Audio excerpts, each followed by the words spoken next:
غریب نواز ہندوستان کیوں آئے؟ ایک سوال ہے، غریب نواز ہندوستان کیوں آئے؟ بہت مالدار باپ کے بیٹے تھے، بہت دولت تھی باپ کی۔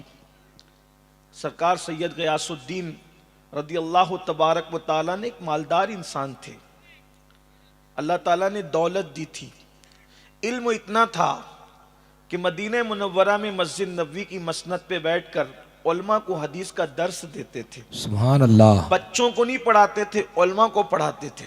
سبحان اتنی اللہ، بڑی ہستی، علمی مقام وہ ہے میرے خواجہ کا، علمی مرتبہ ہے وہ غریب نواز کا۔ اور روحانیت کی بات اگر کی جائے تو کوئی کسی کو شیخ کہتا ہے، کوئی کسی کو شیخ کہتا ہے۔ جب غریب نواز نے دربار رسالت میں سلام پیش کیا، السلام علیکہ یا جدی، تو جواب آیا وعلیکم السلام یا قطب المشائخ بحر و بر، اے سمندر اور خشکی کے پیروں کے بھی پیر، سبحان اللہ، اے خشکی اور سمندروں کے پیروں کے بھی پیر کے قطب، وعلیکم السلام یا قطب المشائخ بحر و بر، سبحان اللہ، مشائخ بحر و بر کے قطب، تجھ پر بھی سلام ہو۔ روحانیت کا یہ مقام ہے، روحانیت کا یہ مرتبہ ہے کہ جلسے کا ناظم قطب نہیں کہہ رہا ہے، کوئی خطیب قطب نہیں کہہ رہا ہے، دربار رسالت سے زبان ما اوحا سے آواز آ رہی ہے، اے قطب المشائخ بحر و بر۔ یہ روحانیت کا مقام ہے۔ اللہ اکبر۔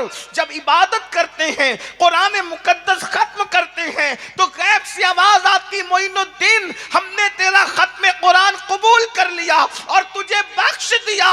تو عرض کرتے ہیں مولا مجھے تو بخشا، میرے مریدوں کا کیا ہوگا؟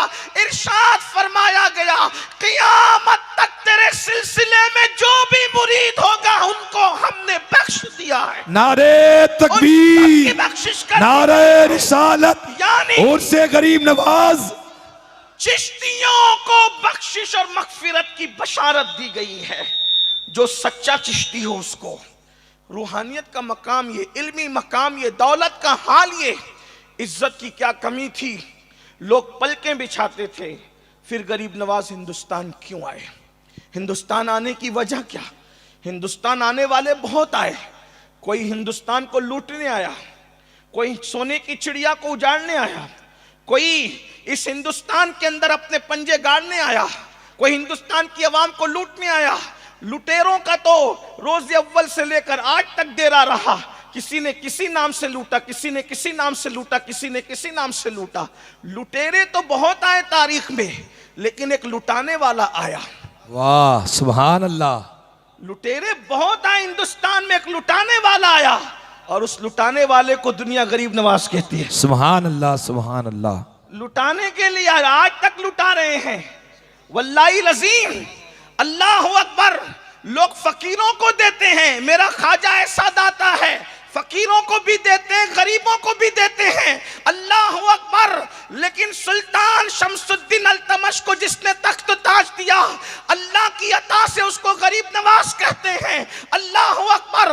جس نے غوری کو بلا کے تخت و تاج عطا کیا اللہ کی عطا سے، اس کو غریب نواز کہتے ہیں۔ جس نے اکبر جیسے جلال الدین کہلانے والے کو بیٹا عطا کیا، اسے غریب نواز کہتے ہیں۔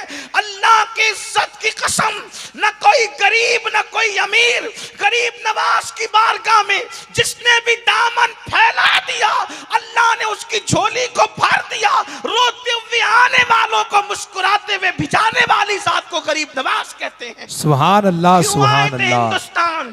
آنے کی وجہ کیا تھی؟ ہندوستان آنے کی وجہ چونکہ وہ ان کے نانا کے سچے جانشین تھے، ان کے نانا کے سچے جانشین تھے۔ اور سرکار غریب نواز کہتے ہیں رحمت للعالمین نے مجھ پر اپنی رحمت کے 100 دروازے کھولے ہیں۔ غریب نواز فرماتے ہیں رحمت للعالمین نے اپنی رحمت کے مجھ پہ 100 دروازے کھولے ہیں۔ وہ دروازے کھلے کیسے، کس شان سے کھلے، یہ تو الگ خانقاہی سا عنوان ہے۔ کشن گڑھ کے عوام اس کے قابل نہیں، یا ان کا ذہن اس کے جو ہے وہ حوالے سے میں متحمل نہیں پاتا کہ یہ اتنا بڑا بوجھ ان کے سر ڈالوں، لیکن اتنا ضرور کہتا ہوں رحمت للعالمین کی جو فکر تھی، فکر کیا تھی؟ رحمت للعالمین کی ایک فکر تھی کہ کوئی بھی انسان جہنم میں نہ جائے، کوئی بھی انسان جہنمی نہ بنے، کوئی بھی انسان جہنم کا ایندھن نہ بنے۔ تو رحمت للعالمین نے جب اپنی رحمت کے 100 دروازے غریب نواز پر کھولے تو غریب نواز رسول اللہ کے سچے جانشین بن کر ہندوستان کی سرزمین پر آئے۔ اب تھوڑا سا میں آپ کے سامنے ایک اشارہ پیش کرتا ہوں، ایک مطالعہ پیش کرتا ہوں، تقابل نہیں کرا رہا ہوں، عکس جمیل پیش کر رہا ہوں۔ رحمت للعالمین جہنم سے بچانے کے لیے پہاڑوں سے گھری ہوئی بستی جسے مکہ کہتے ہیں وہاں پر تشریف لائے، اور غریب نواز رحمت للعالمین کے جانشین بن کر پہاڑوں سے گھری ہوئی بستی اجمیر مقدس میں تشریف لائے۔ وہاں مشن کیا تھا؟ جہنم سے بچانا۔ یہاں مشن کیا تھا؟ جہنم سے بچانا۔ وہاں دشمنوں کا مشن کیا تھا؟ زمین پتھر کی، اللہ اکبر، زمین پتھر کی، دل بھی پتھر کے، اور پھر معبود بھی پتھر کے، اور ہاتھوں میں بھی پتھر لے کر کے رسول اللہ کے خلاف دشمن کھڑے تھے۔ اور یہاں بھی زمین پتھر کی، معبود پتھر کے، دل پتھر کے، اور دشمن بھی پتھر لے کر کے کھڑے تھے۔ وہاں رحمت للعالمین پتھر کھا کر دعا دے رہے تھے، یہاں رحمت للعالمین کا جانشین پتھر کھا کر کے دعا دے رہا تھا۔ اندازہ فرمائیں وہاں کرامتوں، وہاں معجزے کا ظہور تھا، یہاں کرامتوں کا ظہور تھا۔ اللہ اکبر، اندازہ فرمائیں، ذرا غور کریں۔ لیکن فکر کیا ہے؟ بہت میں نے کہا لمبی گفتگو نہیں کریں گے، لیکن توجہ کرنا۔ اللہ اکبر، کشن گڑھ والوں، غریب نواز کے پڑوس میں رہنے والوں، گرد نواز سے آنے والوں، اپنے نانا کی ایک فکر لے کر کے آئے تھے کہ قوم کو، لوگوں کو، انسانوں کو جہنم سے بچایا جائے۔ فکر نبوت کی یہ تھی کہ کوئی جہنم میں نہ جانے پائے، جہنم سے بچایا جائے۔ اس لیے کہ اللہ کے رسول صلی اللہ علیہ وآلہ وسلم جانتے ہیں کہ جہنم کی آگ کو دنیا کا کوئی انسان برداشت نہیں کر سکتا۔ انسان تو انسان ہے، اللہ اکبر، جس کے بارے میں حدیث پاک میں آیا ہے کہ پہاڑ بھی جس میں پگھل جائیں گے۔ میری قوم کے جوانوں بتاؤ، جہاں پہاڑ پگھلیں گے وہاں انسان کے وجود کا کیا بنے گا؟ انسان کی ہڈیوں کا کیا بنے گا؟ انسان کی چمڑی کا کیا بنے گا؟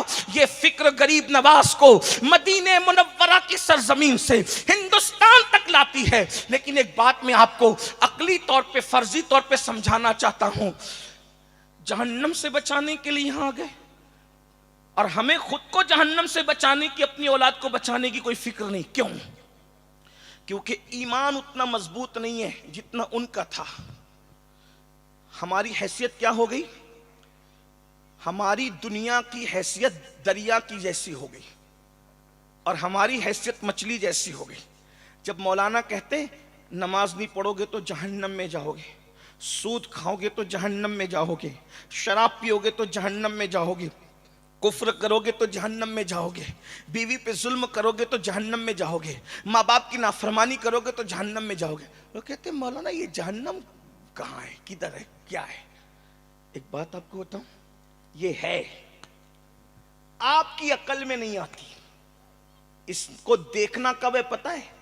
جب مرو گے تو سمجھ میں آئے گا کہ جہنم کیا چیز ہے، لیکن مر کر پھر بچنے کی کوئی سبیل نہیں، تیاری کا کوئی طریقہ نہیں۔ اس کو ایک آسان زبان میں سمجھو، دریا میں مچھلیاں ہیں، ایک دانشمند مچھلیوں میں تقریر کر کے کہتی ہے مچھلیوں اس طرف نہ جانا۔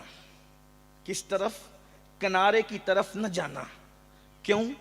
وہاں شکاری بیٹھا ہے، جال میں پھانس لے گا، نکال کے لے جائے گا، بازار میں بیچ دے گا، پھر لوگ خرید کے لے جائیں گے، کاٹیں گے، مرچ ڈالیں گے، نمک ڈالیں گے، آگ پہ بھوندیں گے اور چبا چبا کر کھا جائیں گے۔ مچھلیاں مذاق اڑاتی ہیں، یہ جال کیا ہوتا ہے؟ ہم نے تو کبھی جال دیکھا نہیں۔ یہ شکاری کیا ہوتا ہے؟ ہم نے تو کبھی شکاری دیکھا نہیں۔ اور پھر کہتے ہیں ارے یہ نمک کیا ہوتا ہے، یہ مرچ کیا ہوتا ہے، یہ کاٹنا کیا ہوتا ہے، پیٹنا کیا ہوتا ہے، سیکنا کیا ہوتا ہے، کھانا کیا ہوتا ہے، چبانا کیا ہوتا ہے؟ کچھ نہیں ہے یہ سب۔ یہ سب اس بڑی مچھلی کی فرضی داستان ہے، اس کی دقیانوسیت ہے۔ بتاؤ اگر وہ مچھلی کی بات نہ مانے گی تو ہوگا کہ نہیں ہوگا؟ جب پھنس گئی، کٹ گئی، کاٹی گئی، نمک ڈالا گیا، مرچ ڈالی گئی، آگ پہ بھونی گئی، اب مچھلی کچھ کر سکتی ہے؟ کچھ نہیں کر سکتی سوائے عبرت بننے کے، بلا تمثیل، ہزار بار بلا تمثیل۔ آج آواز لگائی جا رہی ہے جہنم سے بچو، جہنم سے بچو، جہنم سے بچو۔ لوگ ہنستے ہیں سن کے، اے مولانا لوگ کیا کہہ رہے ہیں جہنم سے بچو، یہ کیا جہنم ہے؟ یاد رکھنا جس دن جہنم دیکھو گے اس دن مولانا کا قول یاد آئے گا، مخلصانہ مشورہ دیتا تھا لیکن بچنے کی کوشش نہیں کرتے تھے۔ آئیے غریب نواز اسی جہنم سے بچانے کے لیے آئے تھے۔ پتہ ہے وہ جہنم کیا ہے؟ اگر آگے وقت رہا تو عرض کریں گے۔ قرآن کہتا ہے جب جہنمی جہنم میں چلے جائیں گے، جنتی جنت میں چلے جائیں گے، تو جہنمی اور جنتیوں میں مکالمہ ہوگا، یعنی بات چیت اللہ کرائے گا۔ تو جنتی جہنمیوں سے پوچھیں گے ما سلککم فی سقر، تم جہنم میں کیسے آ گئے؟ جہنمیوں سے جنتی پوچھیں گے تم جہنم میں کیسے آ گئے؟ تو دو وجہ ابتدا قرآن بیان کرتا ہے کہ جہنمی بڑی حسرت سے جواب دیں گے، کیا؟ لم نکو من المصلین، اور ہم لوگ نماز نہیں پڑھتے تھے، ولم نکو نطعم المسکین، اور ہم لوگ غریبوں کو کھانا نہیں کھلاتے تھے۔ دو وجہ، ایک کیا؟ نماز نہیں پڑھتے تھے اور غریبوں کو کھانا نہیں کھلاتے تھے، اس وجہ سے ہم جہنم میں آ گئے۔ اب آپ مجھے بتائیں سرکار غریب نواز ہندوستان جہنم سے بچانے کے لیے آئے تو آپ نے لوگوں کو پہلی دعوت کیا دی؟ ایمان کی دعوت کے بعد آپ نے نماز کی دعوت دی۔ غریب نواز ارشاد فرماتے ہیں کوئی بندہ کوئی عمل کر لے مگر اللہ تک نہیں پہنچ سکتا جب تک کہ وہ نماز کا پابند نہ ہو جائے۔ خواجہ نصیر الدین چراغ دہلوی رضی اللہ تعالیٰ عنہ ارشاد فرماتے ہیں 70 سال تک غار میں بیٹھ کر جتنی عبادت کر لے بندہ، جتنا ثواب کما لے بندہ، اور ایک وقت کی فجر جان بوجھ کر 2 رکعت چھوڑ دے تو فجر کی 2 رکعت سے جو ثواب ملنا تھا وہ 70 سال غار میں بیٹھ کر نفلی عبادت کر کے وہ حاصل نہیں کر سکتا۔ یہ نماز کی اہمیت ہے۔ اللہ اکبر۔ آج بتائیں ہماری مسجدیں ویران ہیں، وجہ اس لیے کہ جہنم کو بھول چکے ہیں۔ اللہ اکبر۔ کیا بھول گئے اس کو؟ اللہ اللہ۔ فقی ابو اللہ سمرقندی رحمت اللہ تعالی علیہ لکھتے ہیں اللہ کے رسول صلی اللہ علیہ وآلہ وسلم فرماتے ہیں جہنم میں بچھو ہے، بچھو، اور اللہ اکبر ان کا حال یہ ہے اللہ اکبر کہ وہ بختی اونٹ کی طرح موٹے موٹے ہیں۔ جب جہنم کا کوئی بچھو بے نمازی کو ڈنک مارے گا تو 70 سال تک کے وہ زہر اس کے پورے جسم میں گھومتا رہے گا، اس کے جسم میں گھومتا رہے گا، اس کی ہڈیوں کو توڑ دے گا، اس کے وجود کو بکھیر دے گا۔ میری قوم کے جوانوں بتاؤ کھیت کا بچھو ڈنک مارے تو کیا اس کو برداشت کرنے کی طاقت ہے؟ کھیت کا سانپ ڈنک مارے تو کیا اس کا اللہ اکبر زہر برداشت کرنے کی طاقت ہے؟ اپنے آپ پہ رحم کر لو اللہ کے بندو، کھیل کود اور تماشوں میں اپنا وقت لگانے والوں، جہنم کو مول نہ لو، اللہ کے غضب کو چیلنج نہ کرو، اللہ کے عذاب کو چیلنج نہ کرو۔ سن لو میرے اللہ کا عذاب کوئی برداشت کرنے کی طاقت نہیں رکھتا۔ وہ ارشاد فرماتا ہے ان بطش ربک لشدید، تیرے رب کی پکڑ بڑی سخت ہے۔ اللہ اکبر۔ اگر وہ کسی کی نس دبا دے تو انسان چلنے پھرنے سے معذور ہو جاتا ہے، کسی کے سر میں درد ڈال دے تو انسان بستر پہ پڑا رہنے پہ مجبور ہو جاتا ہے، کسی کو فالج لگا دے تو انسان کی زندگی کتنی مجبور ہوتی ہے۔ مجھے بتاؤ میری قوم کے جوانوں، قرآن تو کہہ چکا قوا انفسکم واہلیکم نارا، اپنے آپ کو بھی جہنم کی آگ سے بچاؤ اور اپنی اولاد کو بھی جہنم کی آگ سے بچاؤ۔ غریب نواز اسی لیے آئے تھے تاکہ لوگوں، ہندوستان والوں، تم کو اللہ کا دین سکھائیں، تمہیں دین سکھائیں، شریعت سکھائیں، اسلام سکھائیں اور تمہیں جہنم کی آگ سے بچا لیں۔ سرکار غریب نواز ارشاد فرماتے ہیں، اب غریب نواز کے فرمان سنو، ان کے ملفوظات سنو، ان کے فرامین سنو اور بات مکمل ہوتی ہے۔ غریب نواز سرکار فرماتے ہیں اللہ کے رسول علیہ السلام نے ارشاد فرمایا کہ اللہ نے جہنم ان لوگوں کے لیے تیار کی اور ان پر جنت کی خوشبو بھی حرام کر دی جو 3 قسم کے لوگ ہیں. 3 قسم کے لوگوں پر جنت کی خوشبو بھی حرام ہے اللہ اکبر. اور جہنم ان کے لیے لازم ہے. نمبر 1 شراب کا عادی, شراب اللہ پینے والا, اکبر. نشہ کرنے والا. سوچو, غور کرو. غریب نواز کہہ رہے ہیں ہمارے مذہب میں نشے کی گنجائش نہیں ہے, کوئی نشہ نہیں چلے گا. نہ شراب کا نشہ, نہ جوانی کا نشہ, نہ دولت کا نشہ, نہ نسب کا نشہ, نہ علم کا نشہ, نہ عبادت کا نشہ, نہ تقوی کا نشہ, نہ زہد کا نشہ. کوئی نشے کی اجازت نہیں ہے کیونکہ نشہ مغرور کرتا ہے. ایک نشہ صرف جائز ہے, جائز ہی نہیں بلکہ مطلوب ہے, مطلوب نہیں محبوب ہے, محبوب بلکہ لازم ہے. وہ کون سا نشہ ہے؟ اس نشے کو نشہ محبت رسول کہتے ہیں, سبحان نشہ اللہ, عشق سبحان رسول اللہ. کہتے ہیں. ہر نشہ بگاڑ دیتا ہے, نشہ عشق مصطفیٰ بگڑے ہوئوں کو سدھار دیتا ہے. ہر نشہ بدنام کرتا ہے, عشق مصطفیٰ کا نشہ بدناموں کو نیک نام کرتا ہے. بے ہر شک. نشہ انسان کو ذلیل و رسوا کرتا ہے. عشق مصطفیٰ کا نشہ وہ ہے اگر بلال کو مل جائے تو بلال کعبے کی چھت پہ نظر آتے, کعبے کی چھت بلال کے قدموں کے نیچے نظر آتی. نعرہ تکبیر, نعرہ رسالت, عشق مصطفیٰ. جنت کی خوشبو بھی حرام ہے ان پر جو نشہ کرتے ہیں. حدیث پاک میں آتا ہے اللہ اکبر, جس نے دنیا میں شراب کا ایک گھونٹ پیا, نشہ کیا, جب وہ قیامت کے دن آئے گا تو یا تو اس کا چہرہ سور کی طرح ہوگا, خنزیر کی طرح, یا تو اس کا چہرہ بندر کی طرح ہوگا. ایک حدیث اللہ پاک اکبر. میں آیا, اللہ کے رسول علیہ السلام ارشاد فرماتے ہیں کہ میری امت کے کچھ لوگ ایسے ہوں گے راتوں رات جن کے گھر زمین بوس کر دیے جائیں, یعنی گرا دیے جائیں گے. توجہ, راتوں رات گھر گرا دیے جائیں, گھر گرا دیے جائیں گے, گھر زمین بوس کر دیے جائیں گے. اب کیسے کر دیے جائیں گے یہ ایک غلط تفسیر ہے, اس کی طرف نہیں جاتے. لیکن صحابہ نے پوچھا حضور راتوں رات مکانات جن کے زمین سے لگا دیے جائیں گے, گرا دیے جائیں گے, ان کا گناہ کیا ہوگا؟ فرمایا 2 گناہ. وہ میوزک کثرت سے سنیں گے, موسیقی میوزک گانے کثرت سے سنیں گے, اور وہ شراب پیئیں گے. اس گناہ کی وجہ سے اللہ ان کے گھروں کو ویران کر دے گا. ان کے گھر راتوں رات زمین میں گرا دیے جائیں گے, دسا دیے جائیں گے. بتاؤ آج کہتے ہو ہمارے گھر اجاڑے جا رہے, کیوں؟ کبھی سوچا شراب پینے والوں, شراب پینا جتنا برا ہے اتنا ہی تو سور کھانا بھی برا ہے. خنزیر بھی اللہ نے حرام کیا اور شراب بھی اللہ نے حرام کیا. پھر نشہ کرتے ہو اور سور سے نفرت کرتے ہو. سور کھانا اور شراب پینا دونوں برابر ہے, بلکہ پیشاب پینا اور جو ہے وہ شراب پینا برابر ہے. اگر کوئی گولیوں سے نشہ کرتا ہے, انجیکشن سے نشہ کرتا ہے, میں آپ سے پوچھتا ہوں میری قوم کے جوانوں, یہ نشہ باضابطہ طور پر سازش کے تحت مسلم معاشرے میں پرموٹ کیا جا رہا ہے, اس لیے کہ دنیا جانتی ہے اور اچھی طرح جانتی ہے کہ یہ وہ قوم ہے, اس قوم سے مقابلہ نہیں کیا جا سکتا. میرے بھائی آپ اپنی اہمیت کو سمجھو, آپ اپنی عزت کو سمجھو, آپ اپنے ٹیلنٹ کو سمجھو, آپ اپنے وقار کو سمجھو, آپ اپنی سوچ و فکر کو سمجھو, آپ اپنے خیالات اور تصورات اور تخیلات کو سمجھو. تم بڑے قیمتی لوگوں, پوری قوم کا سرمایہ ہو. میری قوم کے جوانوں, جوان پوری ملت کا سرمایہ ہے, پوری قوم کا سرمایہ ہے.